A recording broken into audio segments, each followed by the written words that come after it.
modern astronomy is mostly done remotely. You sit in your office back home, or you sit in a nice comfortable office down at sea level where there's air to breathe, and not up here at 13,500 feet as we are right now. Visitors to the mountain are always advised to make sure they have a four-wheel drive vehicle.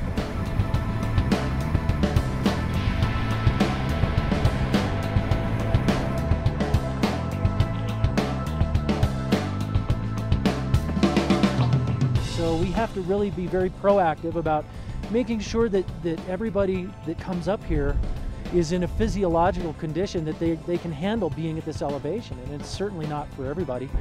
I did spend a night at 9,000 feet at the dormitories, as all the astronomers must on their way up here, and that helps acclimatize and makes your thinking a little bit less fuzzy up here.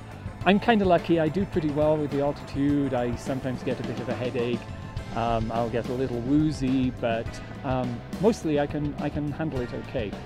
It's the staying up all night that's really just as hard as the altitude, and that's true wherever you are doing astronomy.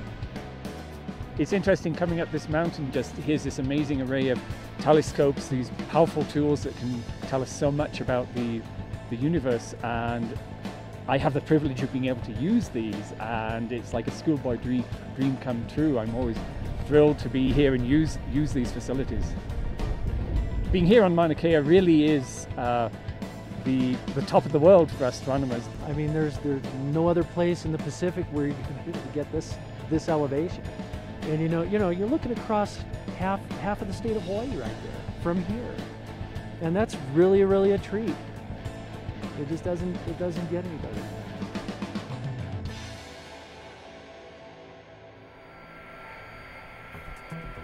The primary challenge for us is the environment itself. We're at 14,000 feet, so the oxygen percentage is quite different from sea level, a little bit lower, so it's harder to think. Like, I'm having trouble talking to the camera right now. It's also very cold here normally, because what we do is we take the nighttime temperature, which is normally around 0 or below freezing, and we actually refrigerate the inside of this dome to 2 degrees below that.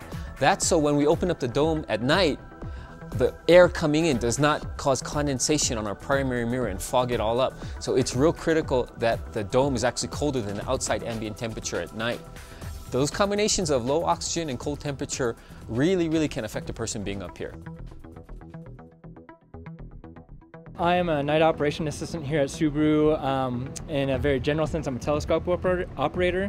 Also, part of my duty here is to basically monitor the well-being of everybody that's here in the building with me. As an operator, you have to be both first aid, CPR, AED trained, as well as first responder trained. You have to keep an eye on everybody, make sure everybody's doing all right through the course of the night, making sure everybody's healthy, feeling all right. So it's really kind of a thrill to be here at the telescope now, and actually be able to go out on the catwalk and look at the setting sun as we did earlier and see this magnificent machine that we're using. This is my first time observing at the Subaru telescope. I've used some of the smaller telescopes here on Mauna Kea before, and I'm really looking forward to it. It's a different kind of experience. This is a very efficient, polished operation. Mostly I'll be able to let the support crew do the hard work while I can make the decisions as best I can at 14,000 feet as to what it is we do next. And it's going to be very interesting to see how this works out. It's a difficult job being up so long, and particularly with the altitude added on top of that, trying to make rational decisions at 3 o'clock in the morning when you haven't slept for nearly 24 hours and you're oxygen deprived. Fortunately, we do most of our planning in advance, so we don't have too many big decisions to make at the time. But of course, there's things that always don't quite work. So there's a little bit of that, and yeah, that gets kind of tough towards 3 o'clock in the morning. These are some of the premier facilities in the world for what we do, and it's very appropriate, really, that we're here on a mountaintop, one of those iconic spiritual places, that this is where we come to commune with the universe, and it seems right. We should do that on a mountaintop.